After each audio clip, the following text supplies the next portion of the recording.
Hi everyone, আজকে আমরা episode 4 দেখব। এপিসোড 4-এ জেমি ওহানের বাসায় যায়। জেমি ওহানকে দেখে বৃষ্টির মধ্যে জামা ছাড়া বসে আছে। বঙ্গোয়া বলে, 2 বছর ধরে আমি যে সম্পর্ক গড়েছিলাম তা ভেঙে এই মেয়েকে বিয়ে করতে চায়। আমি এই সম্পর্ক কোনোভাবেই হতে দিতে পারি না। বঙ্গোয়া ওহানকে মারতে নেয়, তখনই জেমি যেয়ে পিছন থেকে জড়িয়ে ধরে। জেমি ওহানকে জ্যাকেট পরিয়ে দেয় আর বলে, হার মেনে নাও, তোমার মা কখনো আমাদের সম্পর্ক মানবে না। ওহান বলে, আমি হারতে শিখিনি।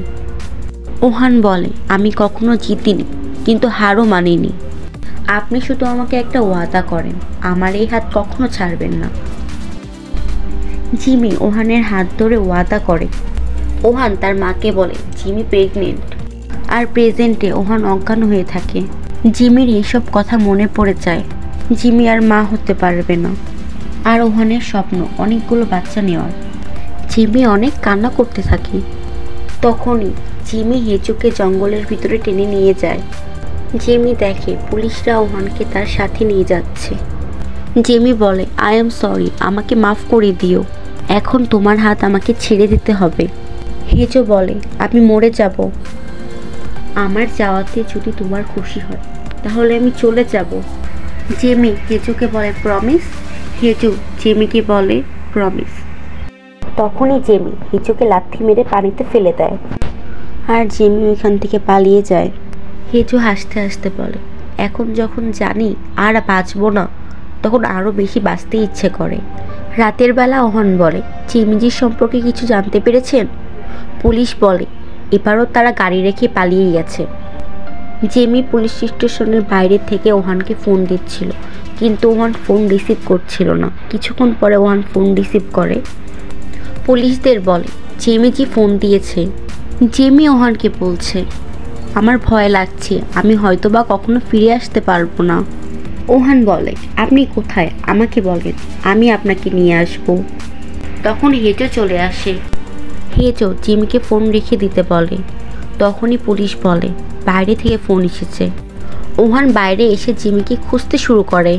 অন্যদিকে গাড়ির পিছে জিমি কান্না করছে। হেজো জিমিকে শান্ত করছে। কিছুক্ষণ পরে হেজো আর জিমি যেয়ে রেস্টুরেন্টে খাবার খাচ্ছিল আর ড্রিঙ্ক করতে থাকে। হেজো জিমিকে বলে, তুমি বাইরে থেকে শক্ত দেখানোর চেষ্টা করো, কিন্তু ভিতর থেকে তুমি অনেক নরম মনের মানুষ। তুমি যদি শক্ত হতা তাহলে তুমি এখন ওহানের সাথে থাকতা।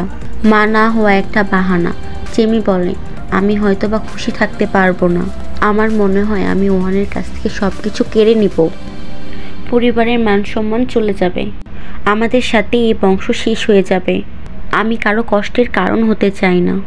ওহান পুলিশদের বলে, তোমরা কোনো কাজ ঠিক করে করতেই পারো না, আর মাটিতে শুয়ে থাকে। সং আর চিলসনের গুন্ডারা ওহানকে চেয়ার করতে শুরু করে। এইভাবেই ধরে থাকো। তখনই জন চলে আসে। জন ওহানকে উঠিয়ে তার সাথে নিয়ে যায়। বাইরে হেজো আর জেমি একটা বেঞ্চে বসে থাকে। হেজো বলে, তুমি এখন থেকে কোনো রাস্তা ঠিক করো না। জন ওহানকে হেজোর সব ডিটেলস দেয়। ওহান জানতে পারে হেজো তো অনাথ না। ওহান ভাবে জেমি কেন তাকে মিথ্যা বলেছে। ওহান হেজো আর জিমির কিছু ছবি দেখে। অনেক রেগে যায় ওহান, সব কাগজ ছিঁড়ে ফেলে দেয় আর গাড়ি থেকে নেমে যায়। ও ভাবে জন তাকে তার মার কাছে নিয়ে যাবে, কিন্তু জন তাকে গাড়ির চাবি দিয়ে দেয়। পরের দিন হেজু জেমিকে নিয়ে বুসান যাচ্ছিল। হেজু দেখে জেমির ঠান্ডা লাগছে, তার জন্য জ্যাকেট দিয়ে দেয়। হেজু যাদের খুঁজছে তাদের মধ্যে একজন ওইখানে থাকে। ট্রেনে ওদের সাথে বসে থাকা হাজব্যান্ড আর ওয়াইফ খেতে কিছু স্ন্যাক্স দেয়। জেমি জিজ্ঞেস করে, আমরা বুসান কেন যাচ্ছি? আমার বাবাকে খুঁজতে।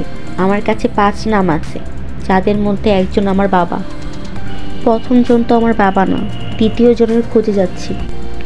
জেমি জিজ্ঞেস করে, এখন কেন খুঁজছো? হেজু বলে, ছুটি শেষ হয়ে যাবে, তাই ভাবলাম দেখা করে নেই। হেজুর মাথা ঘোরাতে শুরু করে, তাই হেজু তাড়াতাড়ি ওয়াশরুমে চলে যায়। কিছুক্ষণ পরে জেমি এসে বলে, বুসান চলে এসেছি, তাড়াতাড়ি বের হও। তখন হেজু বের হয়ে আসে। তাড়াতাড়ি ওষুধ খাওয়ার সময় কিছু ওষুধ মাটিতে পড়ে যায়, তা জেমি দেখে ফেলে। তখন জন জানতে পারে ওরা দুজন বুসানে আছে। ওহানকে নিয়ে চলে যায়। জেমি আর হেজু শপিং করতে শুরু করে। ওরা কাপড় ও ব্যাগও কিনে। কিছুক্ষণ পরে হেজু ব্যাংকে থেকে অনেক টাকা নেয় আর নতুন ফোনও কিনে। কারি হেজুকে মেসেজ করে, বলে চিলসন তাকে খুঁজছে, তাই সে নতুন ফোন কিনে। কারি বলে, আমি প্রথমেই তো বলেছিলাম চিলসংয়ের বউকে নিয়ে না পালাতে। হেজু ভাবে, আমি কি ওর বউকে নিয়ে ভেগেছি? জেমি আর হেজু কিছু খায়। তখন হেজু বংজুরিকে ফোন দেয়। বংজুরি বলে কারি চিলসংয়ের সাথে আছে। হেজু দেখে জিমির একটা জুতা পছন্দ হয়েছে। হেজু তা কিনে দেয়। জিমি অনেক খুশি হয়ে যায়। হেজু জিমিকে অনেক পছন্দ করতে শুরু করে। অন্যদিকে চিলসংয়ের গুন্ডারা কারিকে ট্রেন লাইনে বাঁধছিল। কারি জানতে পারে হেজুকে যেই মেসেজ দিয়েছে। তখনই সামনে দিয়ে একটা ট্রেন যায়। চিলসং বলে, তুমি কার সাথে আছো বলো। কারি বলে, আপনার সাথে। চিলসং বলে, তাড়াতাড়ি হেজুকে খুঁজে বের করো। হেজু আর জিমি পাহাড়ের উপরে যায় হেজুর বাবাকে খুঁজতে। ওদের একটা লোকের সাথে দেখা হয়। সেই লোকটি বলে, তোমরা কে? আমরা স্পাম্প ডোনারকে খুঁজছি। জেনি বলে, আপনি কি আপনার মাথার চুল বা টুথব্রাশ দিতে পারবেন, যাতে আমরা জানতে পারি? লোকটা বলে, এই ব্যাপার, তাহলে তো মজাই হবে। ওদের বাসায় আসতে বলে। লোকটি বলে, স্টক মার্কেটে আমার অনেক টাকা পয়সা নষ্ট হয়ে গেছে, তো আমি ভেবেছি কোনোভাবে টাকা ইনকাম করতে পারি। যদি আমি ডোনেশন করলে তারা 1 লাখ করে টাকার গিফট ভাউচার দিত। জেমি দেখে লোকটি কো ট্যাঙ্গো করত। জেমি বলে, আমিও একসময় করতাম। এই শুনে কো গান লাগায়। জিমি আর কো নাচতে শুরু করে। হেজুর এসব ভালো লাগে না। হেজু গান বন্ধ করে দেয়। জেমি বলে, আজকাল টেস্টের রেজাল্ট একদিনের মধ্যে পাওয়া যায়। টেস্ট আসা পর্যন্ত এখানেই থাকো তোমরা। আমিও জানতে চাই টেস্টে কি আসে। জেমি বলে, এটা তো অনেক ভালো কথা, আমাদের যাওয়া আসার কোনো কষ্টই হবে না। কো ওপরের রুম পরিষ্কার করতে চলে যায়। অন্যদিকে ওহান আর জন বসে থাকে। ওরা দুজন কিছু খাচ্ছিল। ওহান বলে, ওরা নাঙ্গুয়ান থেকে বুসান কেন যাচ্ছে? জন কোনো কথাই বলে না। হেজো টেস্টের জন্য ওই লোকটাকে ডাকে। কিছু জিনিস দিয়ে বলে সকালের মধ্যেই যেন টেস্ট রিপোর্ট এসে পড়ে। জেমি কোর সাথে সবজি ওঠায়। ওরা দুইজন কিছু পাতা আর ফল নেয়। ওরা দুইজন একসাথে অনেক গল্প করতে থাকে। কিছুক্ষণ পর হেজো বাসায় আসে। হেজো দেখে জিমি আর কো কিচেনে কিছু রান্না করছে। জেমি অনেক হাসতেছিল। হেজো তা দেখতে থাকে। তখনই কো হেজোকে দেখে। বাটিতে করে একটু স্যুপ দেয়। জেমিকে বলে হেজোকে টেস্ট করাতে। জেমি টেস্ট করায়। জেমি হেজোকে হাত দিয়ে খাওয়ায়। একটু পড়ে যায়। জেমি নিচে খেয়ে ফেলে। এর কারণে দুজন অকওয়ার্ড হয়ে যায়। জেমি খাবার টেবিল নিয়ে হেজোকে খাবার জন্য ডাকে আর ওইখান থেকে চলে যায়। অন্যদিকে কারি কাউকে ফোন দেয়। কারি জানতে পারে হেজো কোথায়। রাতের বেলা কো দুজনের জন্য বিছানা রেডি করে। জেমি হেজোকে বলে, আমাদের আজকে দেখা হয়েছে। আমি ওনাকে মেনোপজ সম্পর্কে বলে দিয়েছি। কথা বলার সময় একটা জোক হয়ে গেছে। আমরা দুজন অনেক জোরে জোরে হাসতেছিলাম। ওইটা ভেবে জিমি আবার হাসতে শুরু করে। হেজো শুধু জিমির দিকে তাকিয়েছিল। হেজো জেমিকে বলে, তুমি কান্না করতে পারো, জোর করে হাসার কোনো দরকার নেই। এই কথা শুনে জিমি চুপ করে যায়। জেমি বলে, আমি ঘুমাতে যাচ্ছি, লাইট বন্ধ করে দাও। জিমি অনেক কান্না করতে শুরু করে।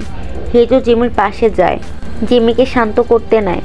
এর কারণে জেমি আরও কান্না শুরু করে দেয়। হঠাৎ করে হেজোর মাথা ব্যথা শুরু করে দেয়। হেজো জিমিকে কিছুই বলে না। যে হোক কষ্ট সহ্য করে জেমিকে চুপ করাতে থাকে। এখানে এপিসোড 4 শেষ হয়। আশা করি আপনাদের ভিডিওটি ভালো লেগেছে। যদি ভিডিওটি ভালো লেগে থাকে প্লিজ সাবস্ক্রাইব করবেন।